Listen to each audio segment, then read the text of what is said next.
तो जो last class में कार्डियक साइकिल एक्सप्लेन किया था, ठीक है, अब उसी कार्डियक साइकिल को थोड़ा सा इलेबोरेट कर रही हूँ, ठीक है। तो बच्चे उसके डिफरेंट फेजेस है जो कि एक बेसिक लेवल पे हम अंडरस्टैंड करने की कोशिश करेंगे। बच्चे सबसे पहले हमारे पास जॉइंट डायस्टोल होता है ना, हमने ये पाई चार्ट बनाया था, उस पाई चार्ट में अंडरस्टैंड किया था हमने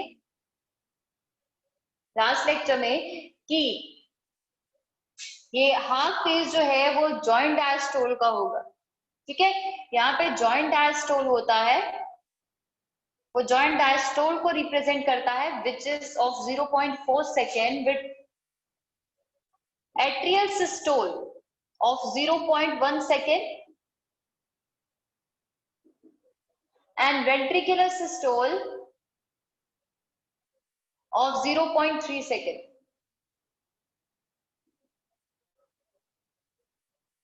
ठीक है, तो बच्चे जॉइंट डायस्टोल हमने वहां पे मेंशन किया था, it's a period of filling of atrium, यानी कि एट्रियम जो है इस टाइम पे फिल हो रहा होता है ब्लड से।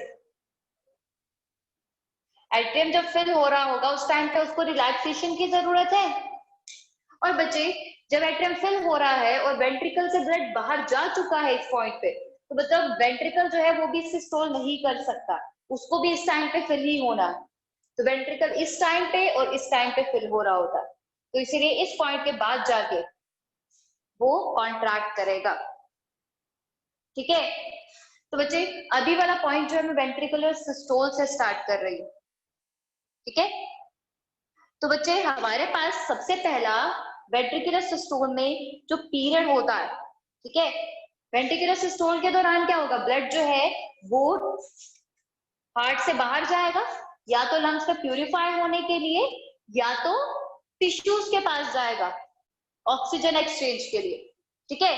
तो सबसे पहला हमारे पास वेंट्रिकल जो है उसमें सबसे पहले कॉन्ट्रैक्शन होती है आइसोमेट्रिक कॉन्ट्रैक्शन, ठीक है, जिसमें हमारे पास जो है वेंट्रिकल, जिस दौरान हमारे पास ब्लड जब यहाँ पे आया, पूरा ब्लड वेंट्रिकल से पहुंच चुका है, वेंट्रिकल में प्रेशर ब्लड का बहुत ज्यादा हो गया, तो एट्रियम के कंपैरिजन में ब्लड का प्रेशर जो है वो हार्ट में वेंट्रिकल से बहुत ज्यादा हो गया, ठीक है।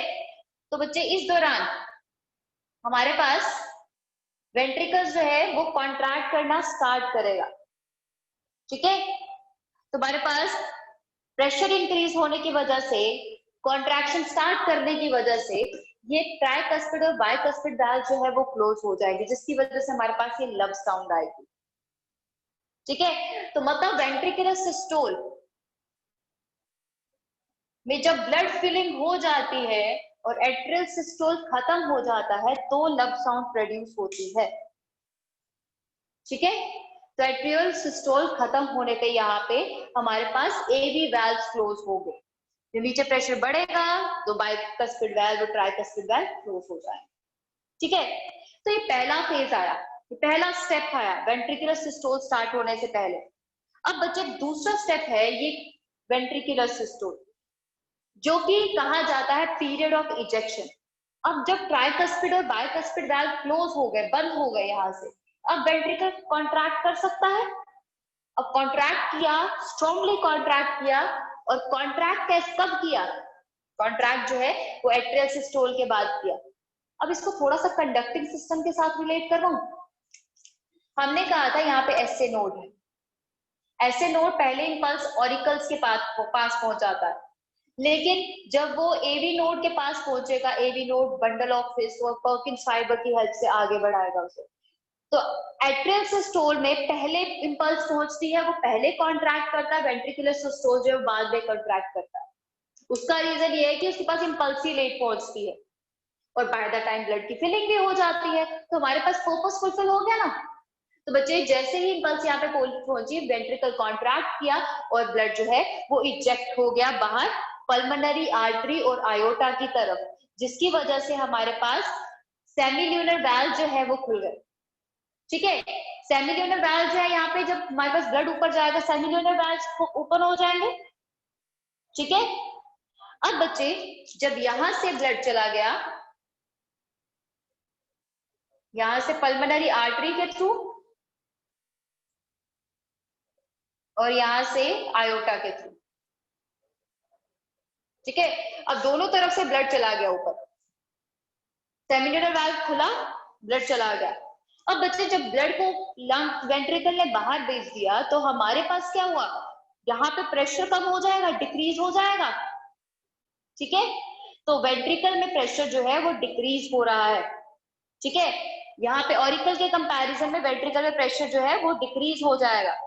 ठीक है, अब धीरे धीरे ब्लड इजेक्शन हो रही है, धीरे धीरे ब्लड इजेक्शन हो रही है, लेकिन ये ब्लड इजेक्शन जो है वो हमारे पास मैच करेगा ऑरिकल की ब्लड फिलिंग के साथ। ठीक है, तो बच्चे हमारे पास ब्लड इजेक्शन भी डिक्रीज हो जाएगा, वेंट्रिकल की कॉन्ट्रैक्शन भी डिक्रीज हो जाएगी। ठीक है, तो बच्चे हमारे पास यहाँ पे साथ साथ में ऑरिकल्स क्या कर रहे हैं, डायस्टोल कर रहा है, यहाँ पे साथ साथ में ऑरिकल में ब्लड फिलिंग भी हो रही होगी। तो बच्चे बाय द टाइम जब ब्लड बाहर चला गया, वेंट्रिकल रिलैक्स कर रहा है, तो यहाँ पे प्रेशर बन जाएगा, प्रेशर जो है वो ज्यादा होगा, और लास्ट में आ जाएगी हमारे पास आइसोमेट्रिक रिलैक्सेशन। ठीक है, आइसोमेट्रिक रिलैक्सेशन आ जाएगी, और रिलैक्सेशन आने पे हमारे पास वेंट्रिकल पूरा रिलैक्स कर जाएगा, और फिर से यहाँ पे हमारे पास वाल्व खुल जाएगा। ये वाले दो वाल्व जो यहाँ पे क्लोज हो गए थे, यहाँ पे प्रेशर बढ़ने की वजह से क्लोज हो गए थे, यहाँ पे इस पॉइंट पे खुल जाएंगे। ठीक है, क्योंकि यहाँ पे प्रेशर जो है वो बिल्डअप हो गया, बट इस टाइम पे क्लोज होगा हमारे पास एक और वाल्व, यानी कि सेमिल्यूलर वाल्व, जो इस दौरान हमारे पास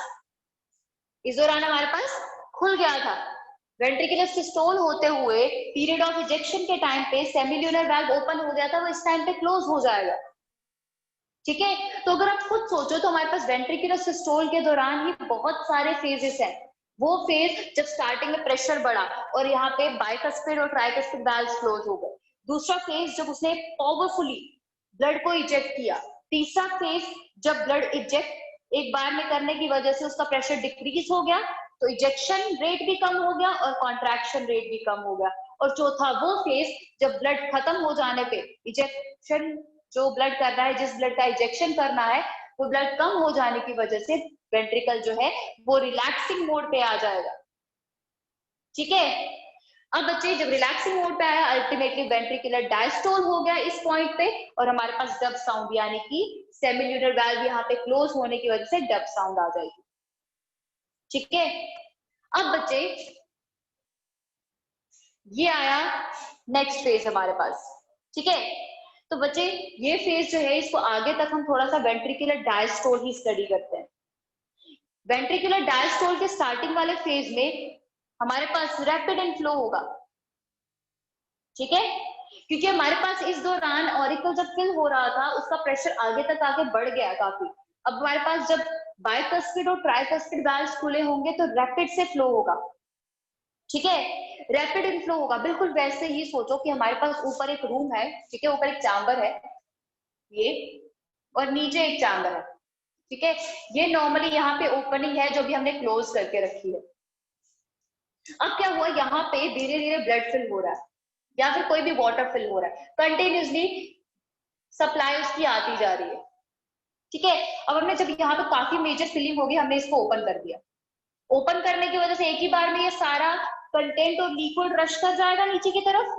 तो बिल्कुल ऐसा ही होता स्टार्टिंग में जब वेंट्रिकुलर सिस्टोल खत्म हो गया, ठीक है, और हमारे पास प्रेशर कम हो गया, और उसके बाद ट्राइकस्पिड और बाइकस्पिड वाल्व खुले, तो हमारे पास बहुत रैपिडली ऑरिकल से ब्लड वेंट्रिकल्स में आ जाएगा। उसके बाद क्या होगा, धीरे धीरे उसके बाद जब ये पूरा ब्लड, पूरा लिक्विड जो है वो नीचे की तरफ मूव कर गया है इतना एक ही बार में रैपिडली, उसके बाद जैसे जैसे लिक्विड यहाँ आता जाएगा वैसे वैसे हमारे पास उतना उतना अमाउंट वेंट्रिकल्स में रीच करता जाएगा। हाँ, वैसे वैसे जाता जाएगा। ये हुई हमारे पास सेकेंड स्टेज, और last stage I auricular systole. अब हमारे पास नॉर्मली सेम रेट पे ब्लड जा रहा है, अब एक पॉइंट ऐसा आया जितना ब्लड यहाँ पे रीच किया उस रेट से नहीं जाएगा। अल्टीमेटली एट्रियम सोचता है मैं कॉन्ट्रैक्ट करता हूँ, सारा एक बार में ब्लड नीचे भेज देता हूँ, ठीक है, बहुत हो गया। तो यहाँ तक आते आते हमारे पास एट्रियम सिस्टोल कर देता है, फिर से वेंट्रिकल पूरा फिल होगा, फिर से सिस्टोल करेगा। ठीक है, तो ये हमारे पास पूरी कहानी है इस कार्डियक साइकिल की। फाइन। तो बच्चे इस दौरान जब वो रैपिड फ्लो हो रहा है, इस दौरान जब वो रैपिड फ्लो हो रहा है और हमारे पास डायस्टेसिस यानी कि सेम रेट पे ब्लड फ्लो हुआ, उस फेज में 70% ब्लड जो है वो वेंट्रिकल तक पहुंच चुका है और उसके बाद इतने फेज में सिर्फ 30% जाएगा। ठीक है, तो आपको समझ आया कि यहाँ पे जॉइंट डायस्टोल के दौरान ऑरिकल जो है वो पहले एक बार में रैपिडली ब्लड को भेज देता है। ठीक है, उसके बाद हमारे पास रिमेनिंग ब्लड जो है इतने टाइम के लिए धीरे धीरे जितना ऑरिकल में आता जाता है उतना ही वेंट्रिकल में साथ साथ में जाएगा और उसके बाद एट्रियल सिस्टोल हो जाएगा रिमेनिंग 30% ब्लड के लिए। ठीक है, तो बच्चे अब ये चीज हमें समझा रही है कि 70% ब्लड के लिए हम मूवमेंट के लिए हमें एट्रियल सिस्टोल नहीं चाहिए, वो ऐसे ही चला जाएगा। ठीक है, तो ये थी एक बेसिक कहानी जो हमने कल समझी थी। ठीक है, इसी को थोड़ा सा ब्रीफली और थोड़ा सा तोड़ के मैंने आज बताया। अब बच्चे वेंट्रिकुलर सिस्टोल ही हमारे पास मेजर है जो हमें आगे डील करना है। वो इसीलिए क्योंकि वेंट्रिकल ही ब्लड को आगे भेजता है, चाहे वो टिश्यूज हो चाहे वो लंग्स हो। ठीक है, तो बच्चे अब उस कहानी को समझते हैं, यानी कि वेंट्रिकुलर कैपेसिटी को पढ़ते हैं, यानी वॉल्यूम, डिफरेंट वॉल्यूम्स जो कि कार्डियक साइकिल से रिलेटेड है। Volumes related to cardiac cycle. अब कुछ और चीजें हैं जो कि आपकी तरफ से क्लियर हो जाएंगी। ठीक है, अब बच्चे हमारे पास डायस्टोल के टाइम पे वेंट्रिकल्स की फिलिंग हो रही होती है। ठीक है, तो बच्चे हमारे पास वेंट्रिकल्स की फिलिंग होगी और वेंट्रिकल्स की फिलिंग कब होगी? जब वेंट्रिकल डायस्टोल मोड में है यानी कि रिलैक्सिंग मोड में है उसी टाइम पे होगी। इस टाइम पे तो ब्लड बाहर ही जाएगा ना, वेंट्रिकल की फिलिंग तो इस दौरान होगी। ठीक है, डायस्टोल टाइम पे। तो बच्चे हमारे पास वो वॉल्यूम जो वेंट्रिकल रिसीव करता है ड्यूरिंग इट्स डायस्टोल पीरियड, और उस डायस्टोल के एंड तक जो उसके पास जो वॉल्यूम रह जाता है उसे एंड डायस्टोलिक वॉल्यूम कहा जाता है। ठीक है, तो एंड डायस्टोलिक वॉल्यूम मतलब वो वॉल्यूम जो कि वेंट्रिकल के डायस्टोल के एंड तक यहाँ पे प्रेजेंट रहता है। सिस्टोल के टाइम पे तो वेंट्रिकल से बाहर जाएगा यहां से लेकर यहाँ तक, इस टाइम पे फिलिंग हो रही होती है और इस टाइम पे फिलिंग होते होते यहाँ पे मैक्सिमम हो जाएगी। ठीक है, तो एंड डायस्टोलिक वॉल्यूम जो है it's the volume of blood in ventricles, चाहे ऑक्सीजनेटेड हो चाहे डीऑक्सीजनेटेड हो, during end of diastole. Diastole के एंड पे कितना वॉल्यूम होता है, यानी कि 120 ml ऑफ ब्लड होता है हमारे पास वेंट्रिकल में जब वेंट्रिकल का डायस्टोल होगा, यानी कि ऑरिकल से 120 ml के करीब जो है वो ब्लड वेंट्रिकल में आके प्रेजेंट होगा। ठीक है, अब बच्चे हमारे पास ये हो गया एंड डायस्टोलिक वॉल्यूम। अब बच्चे वेंट्रिकल जो है हमारे पास कुछ वॉल्यूम को बाहर इजेक्ट कर देता है, कुछ वॉल्यूम को इजेक्ट कर देता है और इजेक्ट करने के बाद हमारे पास यहाँ पे वॉल्यूम जो है वो रह जाती है कुछ। ठीक है, तो बच्चे डायस्टोल यानी कि रिलैक्सिंग पीरियड के एंड पे जब फिलिंग हो रही थी तो इतना वॉल्यूम वेंट्रिकल में था, लेकिन जब इजेक्शन हो गया यानी कि सिस्टोल के बाद जो ब्लड हार्ट से बाहर चला गया उसके बाद कुछ ml जो है वो हमारे पास यहीं पे रह गया, वेंट्रिकल्स में ही रह गया।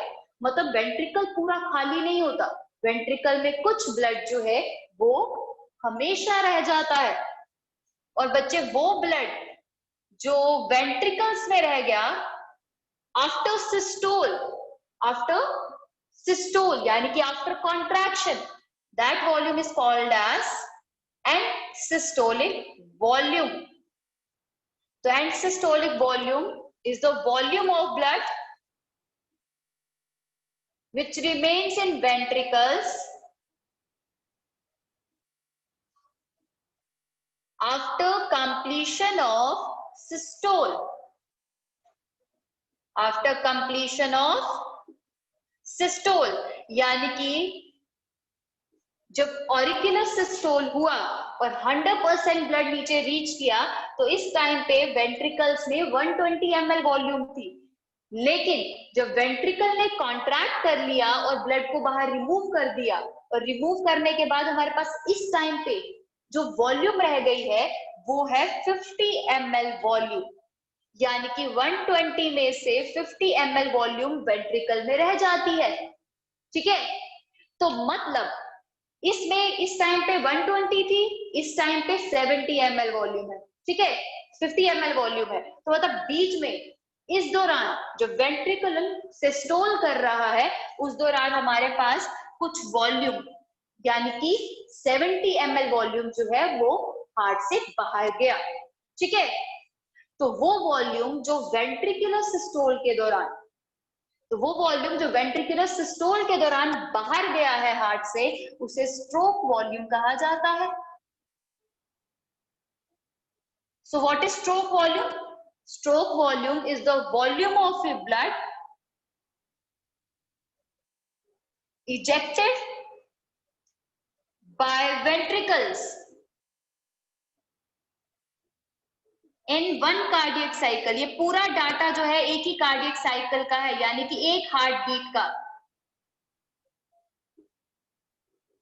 तो ये वॉल्यूम हमारे पास 70 ml होती है।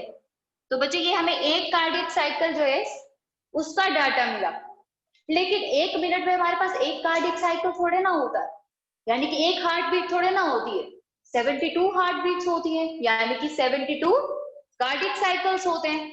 तो अगर आप मिनट में देखें तो हमारे पास हम उस मिनट का अगर हिसाब लें तो उसे कार्डियक आउटपुट कहते हैं।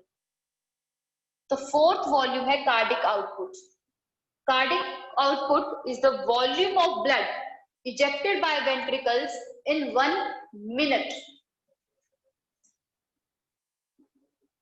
Blood ejected from heart or ventricles in 1 minute. तो एक मिनट में कितने हार्ट बीट्स होती है? हार्ट बीट यानी कि हार्ट रेट कितना हुआ? 72 पर मिनट। उसको मल्टीप्लाई करेंगे हम स्ट्रोक वॉल्यूम से, एक बार में स्ट्रोक वॉल्यूम निकलता है। तो बच्चे 70 इंटू 72 नियरली हमारे पास आएगा 5040 ml, यानी कि 5 लीटर वॉल्यूम। तो हमारे पास हार्ट में से एक मिनट में 5 लीटर ब्लड जो है पंप होता है, यानी कि कार्डियक आउटपुट हार्ट का जो है वो 5 लीटर होगा। ठीक है, so this is the whole data जो हमें कार्डियक साइकिल के दौरान मिलता है। उसका सिस्टोल कब हुआ एट्रियम का, वेंट्रिकुलर सिस्टोल कब खत्म हुआ, कब लब साउंड आई, कब डब साउंड आई, वेंट्रिकुलर पूरा डायस्टोल कितना बड़ा होगा, ऑरिकुलर डायस्टोल कितना बड़ा होगा, ये सारी चीजें हमें यहाँ पे डील करनी। ठीक है, तो ये हो गए डिफरेंट वॉल्यूम्स जो कि कार्डियक साइकिल हमें एक्सप्लेन कर रहा है। ठीक है, अब फाइनली अब हम इन दो साउंड्स की बात करेंगे। नॉर्मली हमने बात की है कल कि किस वजह से ये साउंड प्रोड्यूस होती है, लेकिन कुछ फीचर्स हैं जो इन दोनों साउंड्स के अलग अलग है। लब साउंड का फीचर अलग है और डब साउंड का फीचर अलग है। ठीक है, तो बच्चे उसके बारे में बात करता है। सो बच्चे नाउ हार्ट साउंड्स के बारे में बात करते हैं। हमने अलग अलग पोजीशन पे देखा कार्डियक साइकिल में कि हमारे पास हार्ट साउंड्स प्रोड्यूस हो रही थी जो कि एक हार्ट बीट को डिनोट करता है। ठीक है, तो हमारे पास दो साउंड्स थी। पहली साउंड लब, फर्स्ट साउंड लब। ठीक है, तो लब साउंड जो है बच्चे it is due to the closure of AV valves, यानी कि जब ऑरिकुलो वेंट्रिकुलर वाल्व्स क्लोज होते हैं, यानी कि ट्राइकस्पिड और बाइकस्पिड वाल्व्स जब क्लोज हो रहे हैं तो उस दौरान ये साउंड प्रोड्यूस होती है, यानी कि एट्रियल सिस्टोल के एंड पे। ठीक है, वेंट्रिकुलर प्रेशर जब बढ़ जाता है सिस्टोल खत्म होने पर तब वो साउंड प्रोड्यूस होगी। ठीक है, अब बच्चे ये साउंड जो है ना वो थोड़ी सी डल होती है as compare to second sound, लेकिन थोड़ी सी लंबी भी, डल बट थोड़ी सी प्रोलॉन्ग। तो इसका मतलब ये नहीं है कि जब एक पॉइंट पे हमारे पास वेल्स क्लोज हुए उसी पॉइंट तक साउंड रह जाएगी। साउंड जो है वो एक्सटेंड होती है, ठीक है, थोड़े टाइम तक। ठीक है, ऐसा नहीं समझेगी कि उसी पॉइंट पे स्टार्ट हुई और खत्म हो गई। 0.1 सेकेंड का एट्रियल सिस्टोल है बेटा, और उसके एंड पे हमारे पास ये साउंड प्रोड्यूस होती है। तो बहुत छोटे फ्रैक्शन के लिए तो साउंड रहती नहीं ना, उसकी वाइब्रेशन जो है वो जब तक रीच करती है बॉडी सरफेस तक तो काफी लंबी होती है बेटा वो। ठीक है, तो डल है, प्रोलॉन्ग है, ठीक है। और बच्चे ये होती है सिस्टोलिक ऑनसेट पे, यानी कि जब वेंट्रिकुलर सिस्टोल स्टार्ट हो रहा होता है उस दौरान ये साउंड प्रोड्यूस होगी। ठीक है, अब बच्चे दूसरी साउंड यानी कि सेकेंड साउंड। सेकेंड साउंड जो है कुछ जो है वो DU PP लिखते हैं और कुछ जगह जो है DU डबल B के नाम से डिनोट होता है, तो आप कुछ भी लिख सकते हो। ठीक है, तो हमारे पास ये साउंड जो है it is due to the closure of semilunar valve.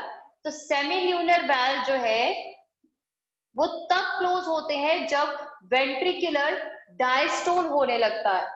ठीक है, यानी कि वेंट्रिकुलर डायस्टोलिक साउंड है।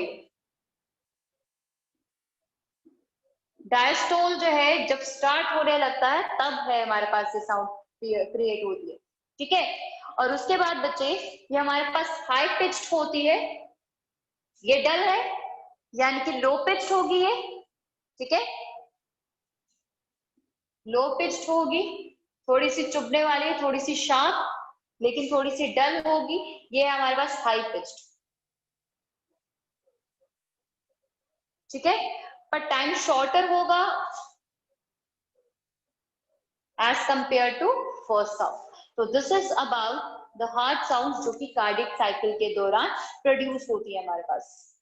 ठीक है, और बच्चे ये हार्ट साउंड्स जो है ये प्रोड्यूस तो हो रही है, इसको डिटेक्ट करने के लिए हमारे पास एक डिवाइस होता है जिसे हम कहते हैं स्टेथोस्कोप।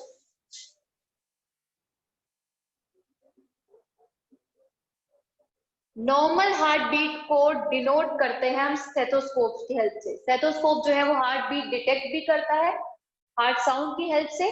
ठीक है, और अकॉर्डिंगली नॉर्मल हार्ट बीट को डिटेक्ट करने में भी हेल्प करेगा। हार्ट साउंड में डिफेक्ट तो मतलब हार्ट रेट में डिफेक्ट है। ठीक है, तो ये हमारे पास हो गई हार्ट बीट्स। फाइन, अब बच्चे हमारे पास नेक्स्ट टॉपिक है जो हमें यहाँ पे लेना है, वो है ECG का। ठीक है, तो ECG की बात करते हैं।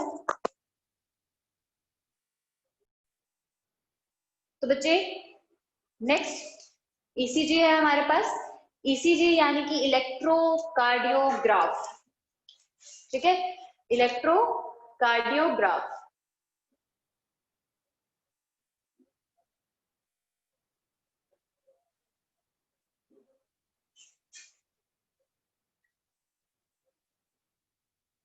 ECG। ठीक है, ECG जो है वो इलेक्ट्रोकार्डियोग्राफ है, और ये electrocardiograph is a device which detects and records, जो डिटेक्ट करता है और रिकॉर्ड करता है हार्ट इंपल्स को, वो इंपल्स जो कि SA नोड जनरेट करेगा। SA नोड इंपल्स जनरेट करता है जो कि हार्ट के मसल से कंडक्ट होगी। तो बच्चों हार्ट के मसल से कंडक्ट हो रही होती है जो इंपल्स, उसे ये ECG डिटेक्ट करेगा। ठीक है, और कंडक्ट करेगा। ठीक है, तो बच्चे इस हार्ट इंपल्स को, जब ये हार्ट इंपल्स जनरेट होती है ना बेटा, तो बच्चे ये हार्ट के मसल से बूस्ट होते हुए आगे तो बढ़ रही होती है, लेकिन इसका कुछ पार्ट जो है वो स्किन तक भी रीच कर जाता है, जिसकी वजह से उस लीक करंट को हम ईसीजी की हेल्प से डिटेक्ट कर पाते हैं। जो स्किन तक पहुंची वो हम डिटेक्ट कर पाते हैं। ठीक है, तो ईसीजी जो है इसके केस में हमारे पास दिस डिवाइस हैज इलेक्ट्रोड्स। कुछ इलेक्ट्रोड्स होते हैं जिसे आप लीड्स कहते हो।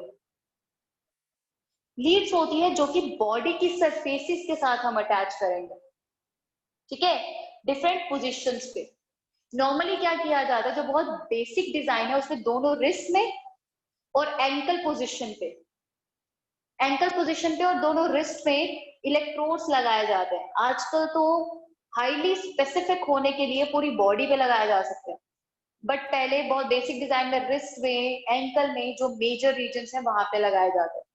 ठीक है, तो बच्चे लीड्स वहां पे लगाई जाती है और वहां से उस लीड करंट को, लीड इंपल्स को ये इलेक्ट्रोड सेंस करेंगे और ultimately they senses impulse, lead impulse and record it, उसे रिकॉर्ड करेंगे in the form of graph, एक ग्राफ की फॉर्म में रिकॉर्ड करेंगे और उस ग्राफ को कहा जाएगा इलेक्ट्रोकार्डियोग्राम। इलेक्ट्रोकार्डियोग्राम। तो बच्चे कंफ्यूज नहीं होना है, इलेक्ट्रोकार्डियोग्राफ एक मशीन है जो इंपल्स को डिटेक्ट कर रहा है, और वो जो ग्राफ बना रहा है उसे इलेक्ट्रोकार्डियोग्राम कहते हैं। इसके केस में नाम थोड़ा सा उल्टा है। ठीक है, नाम थोड़ा सा उल्टा है, इसलिए थोड़ा सा ध्यान से करते हुए चलेंगे। तो बच्चे ये इलेक्ट्रोकार्डियोग्राम जो बनता है वो कुछ इस तरीके से बनता है। हमारे पास ये एक वेव ये आएगी, एक वेव ये गई, एक वेव आई ये, और ये आई ये। ये हमारे पास ईसीजी है। ठीक है, जिसमें से ये वाली वेव जो है वो P है, ये वाली वेव Q, ये I R, ये S, ये T वेव। ये है हमारे पास ईसीजी वेव्स। ठीक है, अब बच्चे हमारे पास P वेव जो है वो क्या डिनोट करता है? P डिनोट करता है, P वेव डिनोट करता है हमारे पास ऑरिक्यूलर डीपोलराइजेशन। डीपोलराइजेशन यानी कि कॉन्ट्रैक्शन। हम इंपल्स के लिए पोलराइजेशन या डीपोलराइजेशन टर्म यूज करेंगे। डीपोलराइजेशन यानी कि एक्टिवेशन होना, इंपल्स जनरेट होना। ठीक है, अब बच्चे क्यू वेव क्या डिनोट करेगा? क्यू वेव जो है बच्चे, यहां से पी क्यू वेव जो होगी तो बच्चे वो डिनोट करती है ए बी नोड का एक्टिवेशन होना। ऑरिक्यूलर डीपोलराइजेशन कब होगा? जब एसए नोड इंपल्स जनरेट करेगा, है ना। लेकिन वेंट्रिकुलर डीपोलराइजेशन तब होती है जब हमारे पास पहले एवी नोड एक्टिवेट होता है, फिर बंडल ऑफ फिश, और देन हमारे पास पर्किंस फाइबर्स एक्टिवेट होंगे। ठीक है, तो बच्चे हमारे पास ये पूरा क्यूआरएस कॉम्प्लेक्स जो है ये डिनोट करता है, क्यूआरएस वेव कॉम्प्लेक्स जो है ये डिनोट करता है वेंट्रिकुलर डीपोलराइजेशन को, यानी कि वेंट्रिकुलर कॉन्ट्रैक्शन को। ये पोलराइजेशन और डीपोलराइजेशन टर्म आप आगे ज्यादा अच्छे से रिलेट कर पाओगे बेटा। ठीक है, तो वेंट्रिकुलर डीपोलराइजेशन जिसमें से ये क्यूआर वेव जो है वो एवी नोड के एक्टिवेशन को डिनोट करता है, और आरएस वेव जो है वो हमारे पास bundle of His and Purkinje fibres की एक्टिवेशन को डिनोट करता है बेटा। ठीक है, तो मतलब सेकेंड वेव जो है हमारे पास वेंट्रिकुलर डीपोलराइजेशन के लिए, और ये थर्ड वेव यानी कि टी वेव जो है ये डिनोट करती है वेंट्रिकुलर रीपोलराइजेशन, यानी कि वेंट्रिकल कॉन्ट्रैक्ट किया था डीपोलराइजेशन के दौरान, ऑब्वियसली जब इंपल्स पहुंचेगी तो वो कॉन्ट्रैक्ट करेगा, सिस्टोल करेगा। तो बच्चे उसके बाद वेंट्रिकुलर कॉन्ट्रैक्ट करने के बाद वापस से रिलैक्स भी तो करेगा, तो रीपोलराइजेशन यानी कि वापस से रिलैक्स होना, रिलैक्स होके डीपोलराइज हुआ, डिपोलराइज होके वापस से रीपोलराइज हुआ। पोलराइजेशन मतलब इम्पल्स अब ट्रेवल नहीं कर रहा है, तो यहाँ पे रिलैक्सेशन है। ठीक है, तो बच्चे आपने एक चीज नोटिस की, हमारे पास ये अलग अलग वेव्स है, लेकिन इसमें सिर्फ एक वेव नहीं दिखाई गई है, दैट इज ऑरिक्यूलर डायस्टोल, यानी कि ऑरिक्यूलर पोलराइजेशन और रीपोलराइजेशन। ठीक है, क्योंकि बच्चे वो वहां पे हमारे पास डिपोलराइजेशन के साथ और वेंट्रिकुलर रिपोलराइजेशन के छोटे फेज के साथ हमारे पास ओवरलैप करेगी। और मेनली जो हमारे पास मेन फंक्शन है वो है हमारे पास वेंट्रिकल का काम, जो कि ब्लड को पंप करता है हार्ट के बाहर। तो बच्चे इसीलिए हमारे पास ये वेव्स जो है वो ज्यादा इंपॉर्टेंट है। ऑरिकल का कॉन्ट्रैक्ट करना, ठीक है, वेंट्रिकल का कॉन्ट्रैक्ट करना, फिर वेंट्रिकल का रिलैक्स करना भी। ठीक है, क्योंकि वेंट्रिकल रिलैक्स करेगा तब जाके ऑरिकल कॉन्ट्रैक्ट करके उसको पूरा ब्लड दे पाएगा।